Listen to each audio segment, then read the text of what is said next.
Hello, beautiful. How you doing today? How you doing today? You want to learn something useful today? Not the right video. Today we're learning about some useless brain rot knowledge, okay? Also, but you know what? I'm actually going to throw in some actual knowledge throughout this video, so stick around. So you'll actually learn something you could take away from this experience, I think. But unlike this video, you are stunning and smart and, dare I say, sagacious. Jay, you gotta put that on the screen. Probably most of them don't know. I had to look it up myself. Anyway, today we're gonna talk about the infamous viral show, The Secret Lives of Mormon Wives. And if you don't know anything about this show, this is honestly the perfect video for you. It's a good synopsis, so you don't have to watch this show, which I wouldn't necessarily recommend, but if you like shows, reality TV shows that you could just throw on in the background, it's fine to do that. It's entertaining enough. But yeah, let's get into it.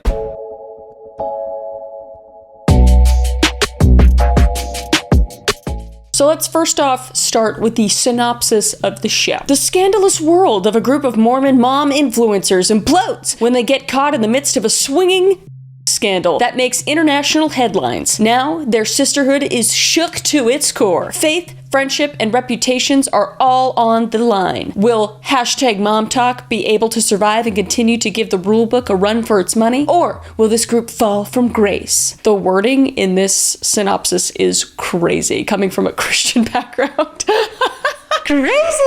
Yeah, I mean, that's a pretty good synopsis in and of itself, but it is quite literally that. It's 7, 8 of them? I don't know. I'll talk about them. It's 8 Mormon or ex-Mormon and Mormon moms just thrown into this mix, kind of like the Housewives of Orange County or Beverly Hills or some shit. I never watched those shows. And it's basically just talking about their lives and what kind of scandals they've been through, how they came out of the Mormon church or how they're in the Mormon church, how Mormon they are, how Mormon they aren't. And it's just been going crazy on the internet because a lot of people have a lot of opinions about it. Mormons got opinions about it. Regular people loving the show because they don't even understand what's going on. Yada yada. I think I've seen quite a few videos about this show, but nobody really delves into Mormonism in the history of it. And I think that's important, like, to understand the show and to understand what's going on and like perspectives of the actually religious people that follow those religious rules and who doesn't. So I think, and this is the little we're gonna learn something part, we're gonna delve into the history of Mormonism, otherwise known as the Church of Jesus Christ of the Latter-day Saints, otherwise known as the LDS. And then we're gonna be talking about the show and all the scandals and all the shit. Let's start with the history lesson, okay? Let's talk about it. So, Mormonism, otherwise known as the Church of Jesus Christ of the Latter-day Saints, aka LDS, was founded in the 19th century by Joseph Smith, aka what my boyfriend calls the first iPad baby. If you get it, you get it. If you don't, you don't. It's fine. I also want to preface that I have no opinions on anything, really. I grew up in the Christian world and stuff, and I'm basically just giving a brief history about this. I'm not gonna, I don't have really much of an opinion because I think everybody can believe in what they believe in as long as nobody's getting harmed, and I'm good with it. So the movement emerged during a time of religious revival in the United States, particularly in upstate New York, known as the Second Great Awakening. And here's a breakdown of how kind of it all started and evolved. So first off, we have Joseph Smith and the first vision, and we're going back to 1820. All right, so Joseph Smith was born in 1805 in Vermont, and he grew up in a religiously active family. During his teenage years, he was confused by the conflicting doctrines of Christian denominations, and in 1820, at the age of 14, Smith claimed to have experienced what is called the first vision. And in this vision, he reported seeing God the Father and Jesus Christ. That's pretty cool. Who told him that all existing Christian churches were corrupted and that he was the chosen to restore the true church. And then in comes the Book of Mormon from 1827 to 1830. So in 1823, Smith claimed he was visited by an angel named Moroni. Moroni? I don't know. Who directed him to a set of golden plates buried in a hill in Palmyra, New York. And these plates were written in an ancient language, and they were said to contain a religious history of ancient American civilization. And Smith, being the only one who could transcribe these plates, translated them into what became the Book of Mormon. And this was published in 1830. And the book tells a story of a group of Israelites who sailed to the Americas around 600 BCE. And the teachings of Jesus Christ to these peoples after his resurrection. So the book serves as an additional scripture alongside the Bible. And I do kind of want to talk about a little bit of the controversy surrounding this, because I think it's important, honestly, so people can have like the full idea of it. But basically, the controversy of it was that the plates that were given to Joseph, when people asked like, whoa, where are the plates? He's just like, the angel took them back. I don't know. Which, yeah, okay. So yeah, that happened. So nobody could actually physically verify the existence of the plates, which obviously led people to assume that he fabricated the story. And Smith claimed to have translated the plates by a gift and the power of God, using a set of seer stones, or Urim and Thummim, or later a stone placed in a hat. And later critics and skeptics would see this and say it was inconsistent with traditional methods of scholarly translation. And one of the most interesting ones is that Martin Harris, who was one of Smith's first followers, was a financial baker. And basically he helped him transcribe, as in he basically just acted as a scribe as Joseph was saying it. And Harris had convinced Smith to let him take those 116 pages home to his wife, who was skeptical. And then basically she was just like, all right, well, if he was able to transcribe this, then he could transcribe it again. So we're going to lose these pages and then he can transcribe it again. So when Harris went back to Joseph, he was just like, we lost the pages. Can you transcribe it again? And Joseph basically said that it was forbidden by God to retranslate that portion. So critics would see this as a cover-up, suggesting that Smith invented the story and could not reproduce the same text. So it's a pretty good, like, hey man, I don't make the rules, all right? Where have I said this before? It's like every cult thing that I've ever said before. It's like, hey, it's not me, all right? It's that guy. Okay, I want to retranscribe it. I wish I could. Okay, but I can't. And there's many, many more controversies, but that's kind of the main overarching one. So we'll get back into the history of it. So we'll talk about the establishment of the church. So on April 6th, 1830, Joseph Smith officially founded the Church of Christ, later named the Church of Jesus Christ of the Latter-day Saints, aka the LDS Church, in Fayette, New York. And the church's early members believed that Joseph Smith was a modern-day prophet and that he was restoring the true Christian faith. And the church would quickly grow, attracting converts from various states, but it also faced significant opposition and persecution, kind of like what I was talking about before with all the controversy surrounding it. So some of the key events that happened in Mormon history first started with the migration to Ohio and Missouri. So Smith and his followers would move to Kirkland, Ohio, where they would hope to build a very strong and religious community. And during this time, they would establish a temple in Kirtland and gain many converts. And in 1838, the Mormons would face severe persecution in Missouri, leading to the infamous extermination order issued by the governor, which essentially legalized violence against Mormons, and they were forced to flee. I don't agree with that. I don't agree with forcing any violence upon anyone. I think that's horrendous. So the Mormons would move and then settle in Nauvoo, Illinois. Sorry if I'm saying that wrong. Where they built a new thriving community. And Nauvoo, quickly grew to become one of the largest cities in Illinois. And it was here that Joseph Smith really started to introduce some controversial doctrines, such as plural marriage, which you probably heard of, and it's called polygamy, which drew both internal dissent and external opposition. And in 1844, tensions between the Mormons and non-Mormons grew and escalated very quickly, culminating in the arrest of Joseph Smith. And while imprisoned in Carthage jail, Smith and his brother Hiram were murdered by a mob in June 27th, 1844. So then comes the exodus to Utah. So after Smith's death, Brigham Young became the leader of the majority of the Mormons, facing continued prosecution along the way. So Young would lead the Mormons on a westward exodus, and eventually settling in Salt Lake Valley in present-day Utah,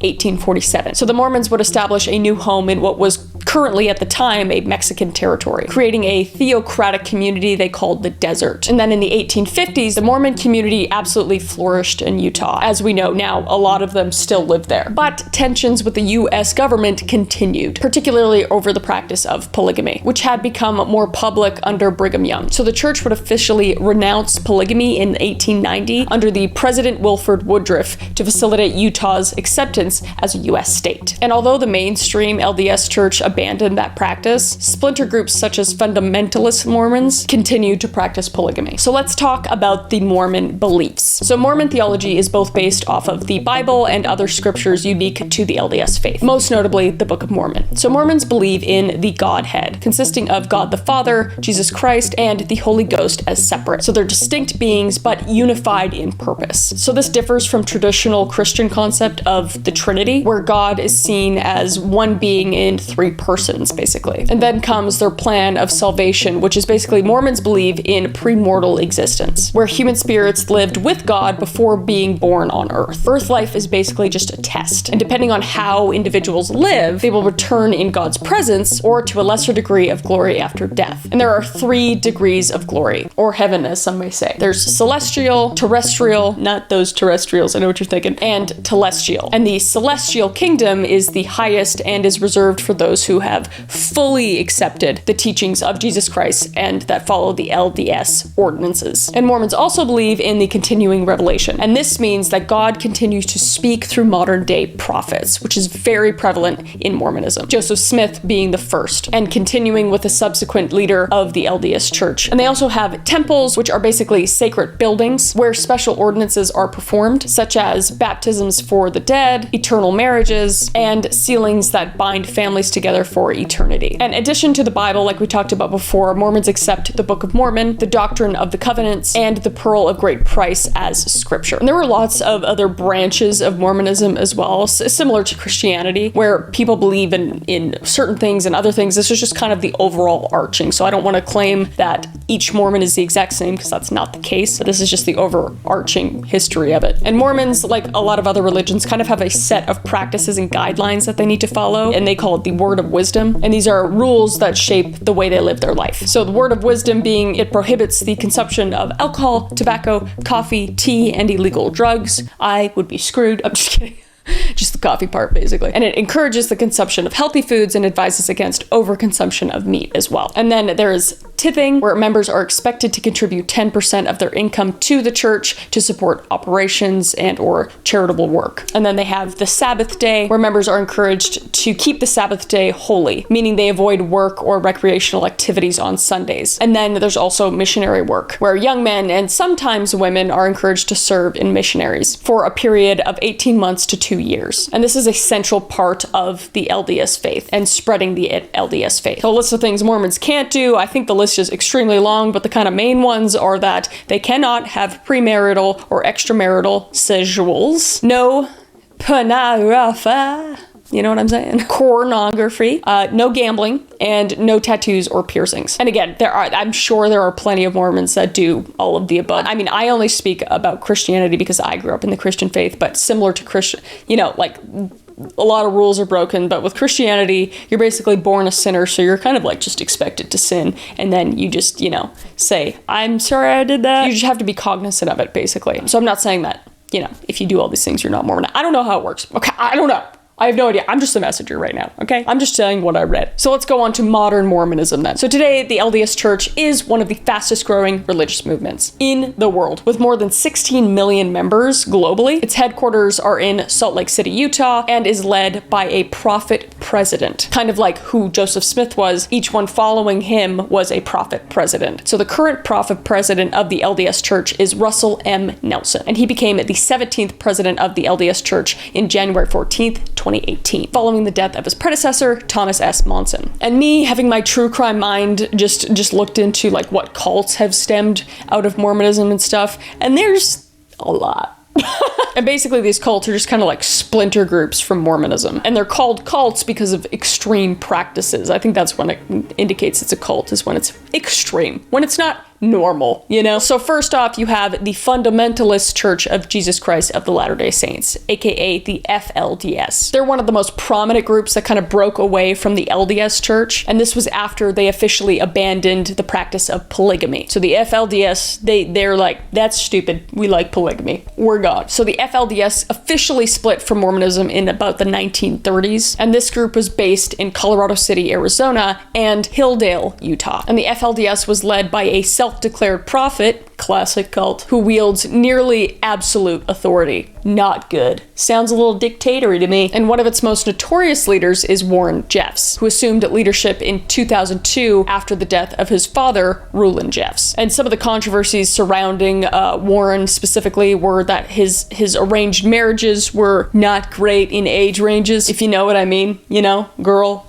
guy, gross. And there was a lot of sexual abuse happening as well. And in 2006, Jeff was placed on the FBI's most wanted list and was arrested in 2007. And in 2011, he was convicted of sexually assaulting 2 minors and sentenced to life in prison. Nice. But despite Jeff's imprisonment, the FD, oh my god, it's all getting mixed up in my head, the FLDS remains active, although significantly weakened by legal actions and internal divisions. But they still practice polygamy. Essentially, that's like the main thing that they do. That's different from the LDS Church. There's also the Kingston Clan, also known as the Order, which is scary sounding, or the Davis County Cooperative Society. Doesn't roll off the tongue. And it was founded around the 1930s as well by Charles Eldon Kingston. And like the other fundamentalist groups, the Kingston Clan broke away from the mainstream LDS Church to continue the practice of polygamy. They just loved that idea. They're like, this is lame now. It's lame, okay? Give me more wives. But the Kingston Clan specifically was notorious for incestuous marriages. Big no-no. Big bad no-no. And this was to keep the bloodlines pure. I knew another guy that liked to keep bloodlines pure. You know what I'm talking about? And the leadership of the Kingston Clan is basically passed down through the Kingston family. Every time I hear Kingston, I just want to be like, hey, yo, Sean, you Mr. Kingston. If you know, you know. Which brings me to the Church of the Firstborn of the Lamb of God. That's a mouthful. Where we have Ervil LeBaron, who declared himself the rightful prophet of the Mormon faith and introduced the doctrine of the blood atonement. That sounds scary. Which basically justified the killings of individuals who opposed the leadership of the church. So basically, him. He claimed that those who defied his authority were guilty of grave sins that could only be forgiven through their deaths. Not cool. And LeBron's teachings would lead to a series of assassinations known as the LeBaron's killings. Did I say LeBron? I'm sorry. LeBaron. It's LeBaron. If I said LeBron somewhere, it's because that name was just, I don't know. And this is where LeBaron basically ordered the murders of rival leaders, including one of his own brothers, Joel. Sounds like a stand-up guy. And by that I mean he's not a great guy. But he would be arrested in 1979 and he would be ordered to life in prison. But even from prison, he ordered several other murders that would happen even though he was in prison. So this guy had like some serious power. And then there's other offshoots. I could go on for quite literally a long time, which I don't think you want. But there's the True and the Living Church of Jesus Christ and the Latter-day Saints. There's the Church of the Firstborn, etc. Anyway, that is like the gist of Mormonism. Obviously, the cults that I was talking about, it does not revolve around that technically. I just thought that was an interesting offshoot that I know you guys appreciate hearing about. But all that, and we go to the brain rot, okay? We come to hashtag Momtok, aka hashtag brain rot, okay? And like I said before, it is a show on Hulu with a series that's out. It has, I think, 8 episodes. Had to double check. Yep, 8 episodes. It's all a blur. And for those of you who don't know what hashtag Momtok is, I'd suggest you don't go down that route. But basically, it was self-founded. I guess it was probably started before her, but it was self-founded by Taylor Frankie Paul, she's like the OG Momtok, the OG Mormon Momtok. That's kind of what Momtok revolves around. I know there's plenty of moms on TikTok that aren't Mormon, but that's what it kind of revolved around. There came a group of Mormon moms that collectively made up hashtag Momtok. I'm going to try to break this down to the most layman's term, interesting way I can. I'm not going to get into the nitty gritty. There's a lot of other videos if you want to get like the nitty gritty details. I'll tag some of them below, but this one's just going to be very brief synopsis. So the original Momtok group isn't who's actually in the show. There's only actually a few people from that original Momtok group that made the show, which at first people were like, oh my God, what happened? What's the tea? I don't know. We don't really know. But what we do know is that everything kind of stemmed with a scandal, with that swinging scandal, that soft swinging scandal that we talked about in the synopsis of the beginning of the video. And I'll talk about it briefly right now. So in 2022, Taylor Frankie Paul, the OG of Momtok, the OG Mormon Momtok girl, she was on a TikTok live stream and she was sharing that her and her then husband, Tate Paul, were getting a divorce. However, it was not the only bomb to be dropped. She also said that her and Tate had been soft swinging. And if you don't know what that is, it's this. I'm going to put it right here. Just let you read that. And for those of you who didn't read it, it means that they would switch partners with another couple and hook up without going all the way, aka soft swinging, not going all the way, I guess. I don't know. But Taylor claimed that she would hook up with other pairings of the Mormon TikTok community. And in the video, she argues no one was innocent. Everybody has hooked up with everyone in this situation. And this everyone being the rest of the group that was in the original Momtok. But she didn't give specific names, but it was pretty clear who she was talking about, causing an absolute dumpster fire of accusations across their corner of the internet, obviously. Have you talked to your bishop or the church about anything? No. No? How come? I don't know, because like, what if they're gonna like excommunicate me? Hey, when you are out soft swinging, what do you expect? And what is soft swinging? Explain that. So swinging is where you full on switch partners, like swingers, right? Yes. And so for us, we like opened up our relationship of like playing games and being intimate all in front of each other. Yeah. So we weren't like full on switching per se, you know, so that's why they called it soft swimming, which I didn't come up with that term, by the way. So in the series, all the women except Taylor very explicitly deny ever swinging or engaging in non-monogamy. And while they never name drop any of the members of the swinging group, it is implied that they are not the cast of the show. Am I convinced? Not really, because these bitches are crazy. In like, I guess, Mormon way, they're not like that crazy, but we'll get into that as well. But from what I've seen a lot of Mormons react to the show specifically, and a lot of them say that swinging is pretty common in Mormonism, because a lot of them get married at a very young age, which I'll go over the cast and how young some of them were, where they got married being like 16 and 18 and starting to have kids. So like, by the time they're older, they're just like, I need to let loose. I need to you know, F your husband, and you need to be with my husband and my wife or something. I don't know. But they just basically were children when they started being adults or having responsibilities, so they feel like they need to let loose. That's what I hear, not me. But it kind of makes sense. So some of the OG moms that were in the original Momtok, as far as I know, Callie Monday and Miranda MCW, that's their names on TikTok or whatever, they aren't on the show. So they replaced them with other Mormon moms, basically. And Mormons did not like the idea of the show being on. There was even a petition that was being signed by a lot of people for the show not to be aired. And apparently,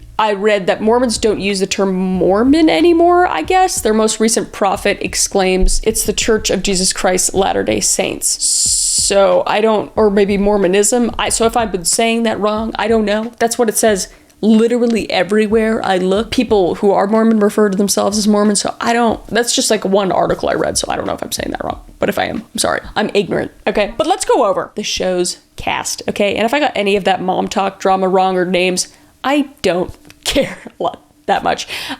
But here's the show stuff, okay? So essentially, to start off, and from my research, basically none of them are really truly Mormon, according to Mormons, okay? According to my research, like they're not acting Mormon. Some of them claim to be Mormon, and some of them have completely dissociated from the church completely. Basically, they split off into groups of saints and sinners. Saints being the ones that are still in their first marriages, which isn't really said on the show, but it kind of just makes sense because it is what it is. But saints being the ones that are in their first marriages and that for the most part practice Mormonism still, and sinners being people that basically are in second marriages or not in marriages or divorced, and they don't practice Mormonism as much, or if at all. So let's go over the saints and the sinners. So first, we'll start with Jen Affleck. No, she's not related to Ben Affleck, or she might be, because she kept saying it on the show, kind of, but not really also. They're like, well, if you marry him, you get to say you're related to Ben Affleck, but she's like a second cousin.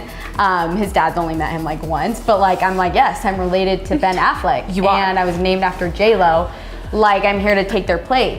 So Jen is known as a saint, as she is still in her first marriage. She's considered like the second most Mormon out of the group. She wears garments regularly and has also had a baby blessing in the show, which are both extremely Mormon practices, basically. And temple garments are basically a type of underwear worn by members of the Church of Jesus Christ of the Latter-day Saints. Oh my gosh, I'm sorry. And they are worn as a reminder of the covenants made in temple ceremonies and to symbolize the wearers of the connection to God. So they're very important in the religion, I would say. And she's really one, or I think two of them wear them, maybe three.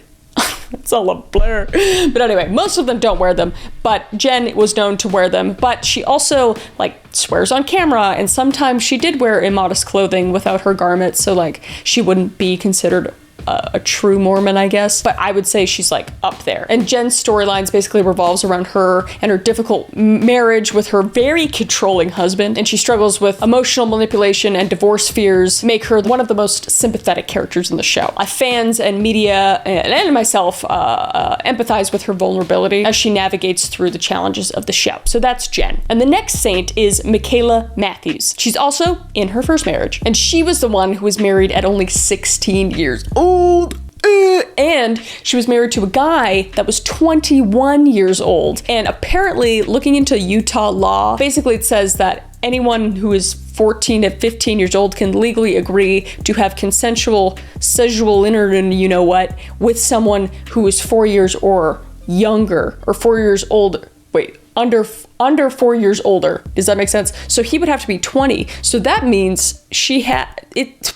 What she did wasn't legal, or what that person did to her wasn't legal, I should say. And that's just not like said in the show at all. And I'm just like, I don't know math very well, but I mathed it. So that was weird. That was very strange. And it's also just kind of sad. But yeah, basically her childhood was stolen away from her. She also got pregnant at like 16. She is one of the youngest cast members as well. And she's basically just grappling with the expectations of early motherhood and her conservative upbringing. And her storyline focuses around her struggle to reconcile her youth with the expectations placed by the Mormon community. So I would say she's pretty up there as like one of the most Mormon out of the group as well. But, you know, not perfect. And that brings us to the next saint, who is Macy Neely. She's still in her first marriage, and I'd say she's like probably a fan favorite. She's very much a girl's girl. Like, she's for everybody. She's not like manipulative like some of the other ones, or like very judgy like some of the other girls. She's like the most Mormon out of all of them. I wouldn't say like a true Mormon, but you know, she's the most Mormon in practicing. She does a lot of the practices within Mormon. She goes to,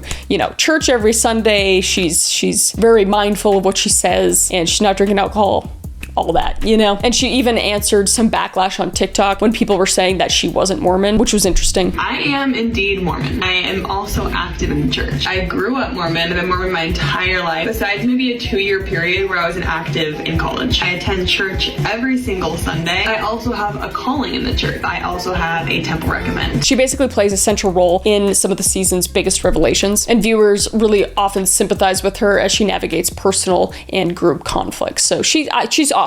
I think she's great. And then we have our final saint, but I would say sinner. But anyway, she's in her first marriage, which makes her a saint or whatever. But Whitney Levitt, leave it alone. She is like the clear villain of the show, like so clear. And those are kind of the people I live for in these shows. And I think some people think like that's their favorite because they love it. They love the drama and like the going against things, but also like being for it. I don't know. But basically she's like the most polarizing figure in the show. Whitney balances religious conservatism with her influencer life. But she has the infamous RSV TikTok incident, which I didn't even realize was her. And after I realized it, I was like, and they even talked about it on the show, and it's kind of funny. Obviously not funny, the kid's fine, and that's good. But she literally and pointed at her baby who was like dying of RSV on TikTok, and she's just like,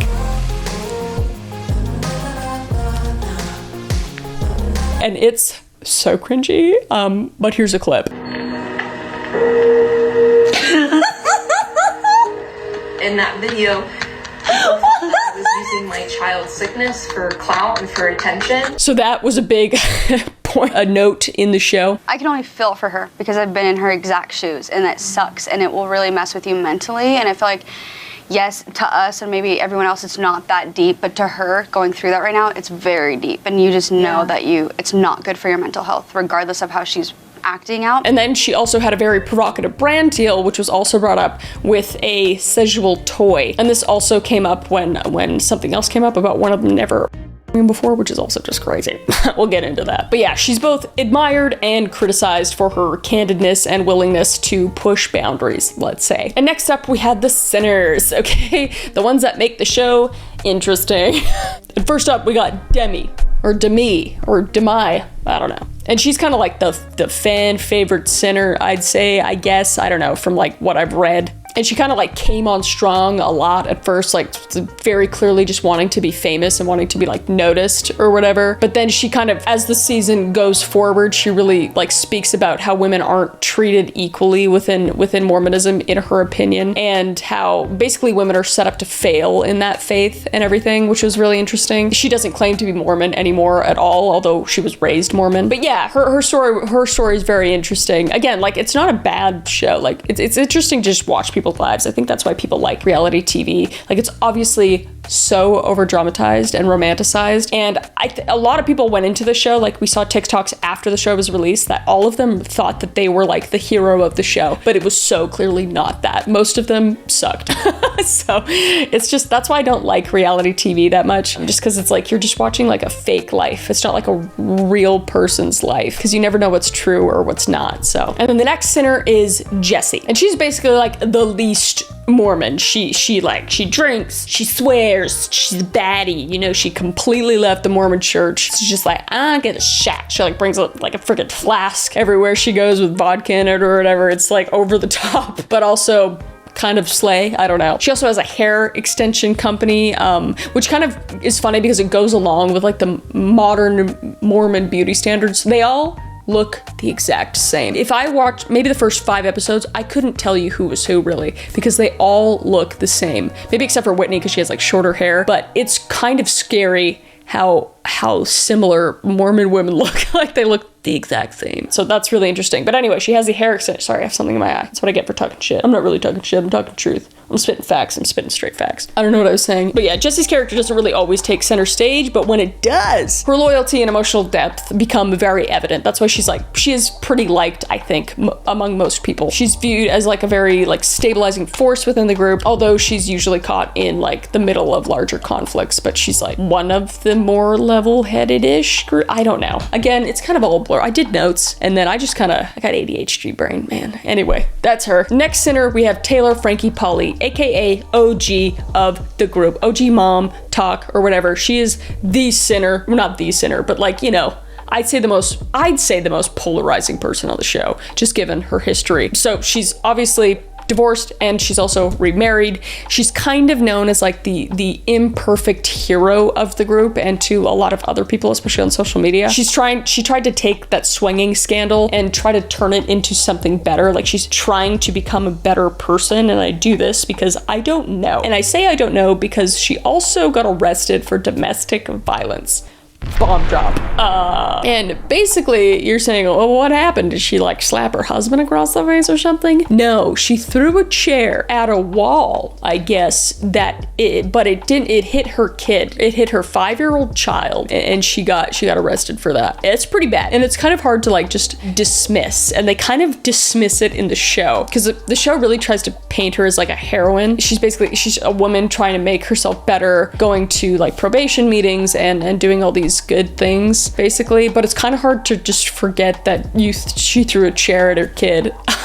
Sometimes it's hard to take the show seriously because like you don't know whether to feel bad for her, because at some moments you really do, and she's also pregnant during the show, so that just adds to that kind of empathy. But sometimes I always think, because I'm just a cynical person, that it's very calculated, and it's reality TV. You know, all of them want to become rich and famous. That's why they're on the show. All of them want money and fame. There's no other way to go about it. So like it's hard to think that she's not very calculated in how she's presenting herself. There's also like clips of her in the past with her, I believe, ex-husband at the time, just acting strange, and I don't know, it's just all weird, and I don't like automatically feel bad for her. I kind of just am questioning intentions basically. Not that I think anybody can't change. I think that's life, you know, but when it's on reality television, everyone's full of shit pretty much. So, and last but not least, we have Layla, the last sinner, and she's actually the only single one as well. She is also one of the ones that got married at a very young age, which was 18 years old, and she would be divorced at 22 years old and have a child. So she literally went through like some of the most pivotal years of her life, being married and divorced, and like by the time most people can drink and are halfway through college, she had already married, divorced, and had a kid. So like I can't even imagine that, like as a woman, as a human being, just like how much that would with your head. And they kind of show that journey as well. And she's the one that said she's never finished in her life as well, which brings up all the sexual toy scandal with Whitney and everything. And it's just kind of sad. It's just kind of sad to see how some of the women are just so blind to the rest of life. They're so like pushed into this one little pocket, even though they are like out, you know, they're still in it. Like they don't, like most of them, besides what's her face who drinks vodka, they're like vice is pop or soda for the Americans. I say pop because I'm Canadian, and it's crazy. That's like how they get, like they're just like freaking like doing shots of pop. It's just like, what is happening right now? 44-ounce sparkling water with sugar-free coconut, sugar-free vanilla, sugar-free raspberry, sugar-free pineapple, and coconut cream. Chef's kiss. And like the funniest thing about this all is like they're all like twerking on TikTok. They're all like doing basically anything that you would assume a Mormon wouldn't do. They're just doing it. They're wearing like scantily clad clothing, not all of them, but most of them. And it was just all strange. I don't know. Again, I just think reality TV in general is just like brain rot, but what do I know? Speaking of twerking, did you guys, actually this has nothing to do with twerking, not really, but it's fun. It's fun and cool, like twerking, I guess. And it's SourBoys. I wanted to give you guys another little promo, because you guys have been loving the candy, and we love that. We have Lil Guys, we have new SourBoys candies, and I just wanted to gift you a little something if you've hung around this long in the video, you know? I think an appropriate little promotion code will be twerk. Let's do it. Let's do it together. Let's say, all caps, twerk. Let's do percentage off. Let's give you 15% off your whole order. And let's do, I think last time we did 500. Let's do 500. Let's do 500 orders. So the first 500 of you will get 15% off, which I think is pretty cool. Thank you guys for supporting my little co-owned business with my lovely, lovely boyfriend, Caleb. And let's get back to it. Let's get back to the twerking moms. So use code TWERK at checkout, or you can just use the link that I put in the description of the comments or somewhere down below. But yeah, the whole show just navigates like Mormonism and scandals and relationships, faith, everything. It is interesting, but again, like it being reality TV, you just don't know how much is like completely made up or manipulated or all that. So it's just hard for me to like really encapsulate myself in it like some other people do, I guess. But the most, I'd say, I would go over every single episode, but I want you to, you know, hang around. So I'll basically just go over like the biggest scandals. First of all, one of the biggest scandals within the series was the swinging scandal, obviously, where Taylor Frankie Paul confessed her involvement in soft swinging and that lifestyle where couples swap partners and whatnot, and that most of the other moms do the same thing. And this, I think, is what really captivated viewers to start watching the show as well. And then we have Whitney's villain arc, basically. She has like a very hypercritical behavior, criticizing Taylor's lifestyle while posting a sponsorship Instagram photo of a sexual toy, like I said, which left viewers like completely flabbergasted, which is hilarious. And Whitney also had like multiple tense confrontations with some of the other cast members, and she was called out by other fellow cast members for her being like really judgmental with her attitude towards people that weren't like as Mormon as her, and like cutting ties with former friends, which led to some explosive feuds. And then we have Jen Affleck's relationship with her very controlling husband. It was a very major storyline within the show. He even threatened to divorce her at some point in the show if she attended the Chippendales ceremony, if you will. Do you want to go to that? No, I think it's more of like a funny thing if we do end up going. Being divorced and taking care of 2 kids would be kind of tough, so I guess you make the decision. It was basically like the trip to Vegas. That's it, and that's all just sad, dude. I hate that. I hate watching that. It's like hard to watch. But it basically showcased like the oppressive dynamics within some marriages portrayed in the show, which sparked a lot of like controversial and emotional manipulation gender roles within the Mormon community. And then we had, you know, the infamous baby shower like feud, where basically like one of them had a baby shower and some of them weren't invited because they weren't Mormon enough and couldn't go into the temple, and it was just a whole big thing. It was just like, what the Oh, is Whitney not here yet? I don't know. Fashionably late. Did she tell her she's not coming? No, and I told her maybe she should, but she said that Taylor's probably not even gonna notice. And then there's a whole Vegas meltdown and toilet paper incident where during a dinner scene after an emotional blow up, Whitney returns to the table with a piece of toilet paper stuck to her shoe, which is just like classic and like so, I feel like staged. And the editors highlighted it like so much, which maybe it wasn't staged, but it's like pretty funny. So it was like kind of a comical moment within the series, with many calling it like reality TV gold, which if that's gold on TV, we are doomed. But anyway, there was a lot of like pivotal moments, and there's a lot of emotional moments and everything, and like hearing about their lives with having children and getting married young and getting divorced and not being accepted in their community. It's all interesting. But some critics do feel that the show didn't really deeply dive into the Mormon values and instead focused on like sensationalism, which is fair, and this probably gave the viewers a very skewed image of religion. And that's kind of why I went over like all the stuff in the beginning of the video, because I think it is important to have like context. Context matters. Context matters.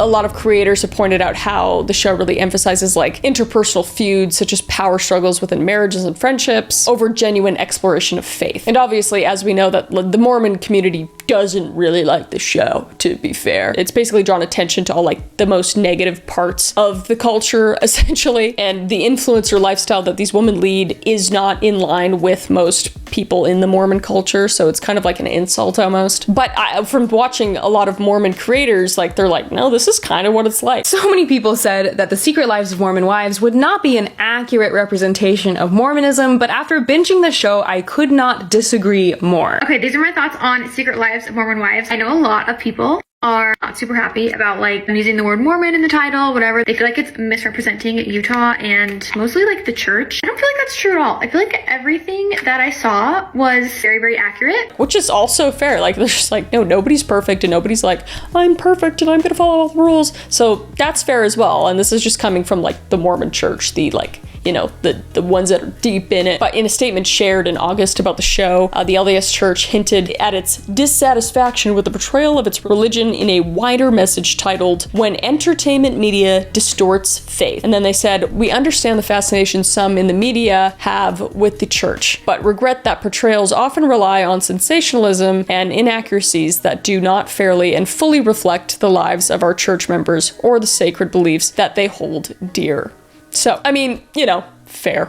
People aren't perfect, and people are going to live their lives, and people are going to be in religions, and people are just like they're going to follow it the way they follow it. So it just is what it is. If anything, it highlights that people are imperfect and how true that is, which I think is valuable, you know? But anyway, yeah, overall, The Secret Lives of Mormon Wives, my lord. It offers plenty of drama and controversy, and it has a lot of, you know, deeper implications regarding marriage and faith and emotional abuse, and it sparks some serious discussions among viewers and critics alike, especially like creators like myself and on TikTok are talking about it. Some are very, you know, for it. It's like a must-watch reality show, and they're all like reality enthusiasts, and then there are some people questioning the ethics behind the show and the portrayal of the sensitive topics, which I'm kind of not in either side of the category. I'm like, I watched it mostly for this video. And I think it's TV. You know, I think you really just shouldn't take it that seriously, especially reality TV. It's mostly brain rot, like I said. And I like I say, always do your homework, you know? Do your homework and be nice. So also, buy some SourBoys at sour.gg with code TWERK, 15% off.